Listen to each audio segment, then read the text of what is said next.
I mentioned this in the tease. The Suns have not had many good days recently.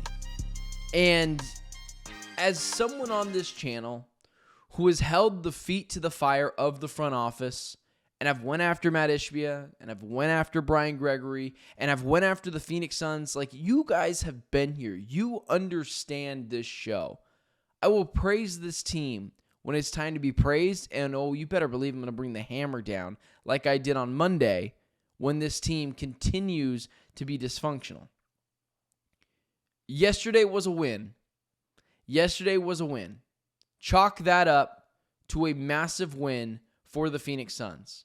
Not only do you select your guy, Khaman Maluach, with the 10th overall pick in the NBA draft, by God's graces he fell to you, a defensive anchor who can protect the rim and is a lob threat with pure athleticism, insanely raw, so he hasn't even hit his potential yet, but with some good coaching, some polishing, and you saw what Jordan Ott did with Evan Mobley.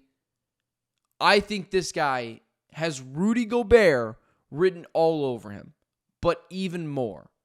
I think because of his ability to defend, I think because of his athleticism, I think Khaman Maluach is Rudy Gobert in waiting. But I believe even better. And I understand that's high praise. But sometimes you really believe something and you think it's going to come true. Because of his athleticism around the rim, and because defensively, his upside as an anchor there. But it's not just around the rim. I don't think this guy's going to get played off floors because, one, he can shoot the free throw. And two, lateral quickness is a real thing with this guy. He's a real athlete. He gets switched on to guards. I don't think there's going to be trouble for him to be easily taken to the rim.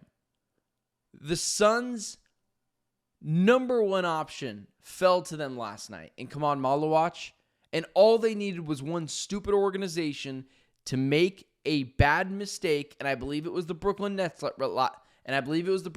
last night taking the BYU kid, and that was a recipe for perfection for the Phoenix Suns. I have a really high grade on this guy. I can't believe they were able to steal him with the 10th overall pick. But not only did they do that, and we're going to dive deep in all of it, they were able to get Mark Williams from the Charlotte Hornets last night for 2 first-round picks.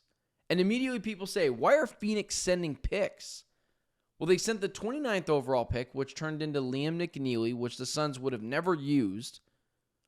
Pretty much all the big forwards and centers were gone by 29. The Suns had a massive hole at the center position last year. Anyone who thinks the Suns shouldn't have gotten 2 capable centers, you're a crazy person. The Suns' center position was so poor last year.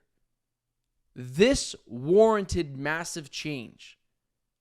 So the 2 picks that they gave up, the 2029 pick with a bunch of protections on it, and is the least favorable pick of like 4 playoff teams. And you think Mark Williams isn't worth that now? It's so interesting because when the Lakers traded for Mark Williams, all I heard was NBA title contenders, this is a perfect fit for their roster, and all those things might be true.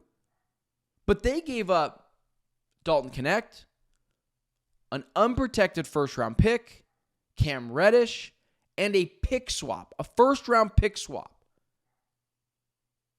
And the Suns give up 2 damn near second-rounders, and now it's a bad deal. You clearly didn't watch the Phoenix Suns centers last year, so let me clue you in. Nick Richards, Mason Plumlee led this team last year in the front court. It was a miserable place to be. So you get those 2 guys out and bring in a hyper-athletic center in Malawatch, although raw, and a guy in Mark Williams who is miscast in Charlotte and is a walking double-double. Yeah, I think I'm going to go ahead and take the Suns' side on this one. So the Suns absolutely crushed it last night. It could not have gone much better.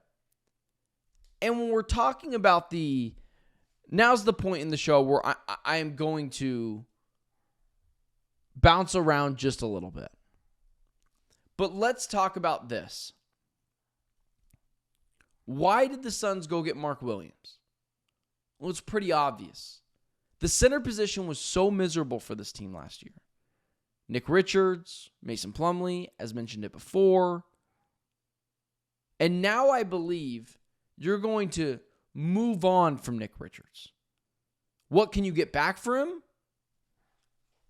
I don't know. But I do think you can recoup 1 or 2 second-round picks for a guy that doesn't cost that much money.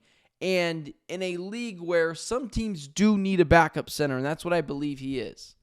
You know, my guy Brian Abdul in the chat, we traded 2 first-round picks for a guy that plays about half his games. Sure, it's a valid concern. Totally valid concern. The issue with your point is he did play on Charlotte. How often did he really need to battle through an injury to play games? Most games in Charlotte don't necessarily matter. And again, Nick Richards is not a good starting center in the NBA. Like, he's not. He is fine, but he's not moving the needle for this team. Mark Williams, there's a reason why he started over Nick Richards in Charlotte, even though Mark Richards, like you're trying to say, had an injury history. I love the deal for the Suns. Yeah, sure, injuries are a thing. If the Suns can keep this guy upright, which is an if, it's a steal. I'd be more concerned about his contract extension that he's eligible for next year when he's a restricted free agent. That is something I'd be way more cautious of.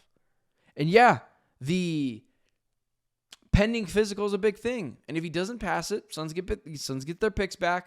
Mark Williams goes back. But I love this deal. Truly, I do. And the Suns went from having no centers to what I believe are 2 very capable players. Not to mention, Kam Malawatch mentioned that he has a relationship already with Mark Williams. And yes, if the Suns, and there's this like debate here, and this is where I'm going to just jump around a little bit.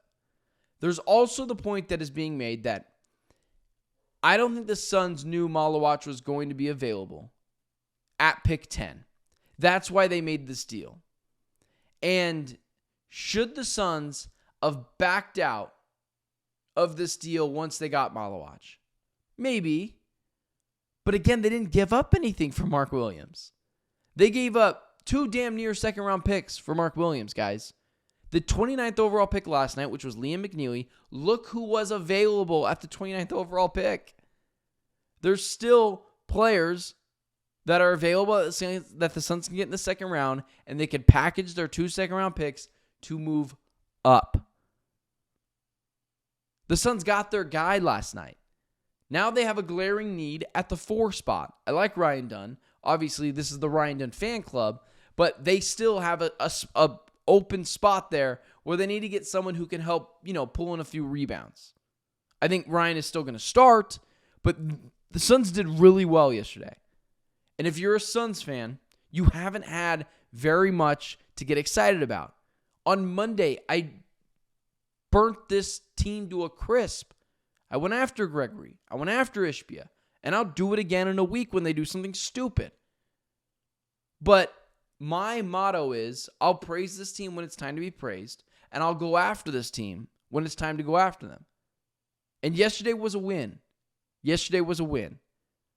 One of the best players in the draft and the best center in the draft fell to the Suns at 10, which was a glaring hole for them. We kept talking about, man, if only the Suns had a top 7 pick, they would have picked this guy. Only if the Suns had a top 5 pick, they would have picked this guy. The only 2 players that I believe the Suns would have picked over Khaman Maluach is Dylan Harper and Cooper Flagg. And probably VJ Edgecombe. That's probably true as well.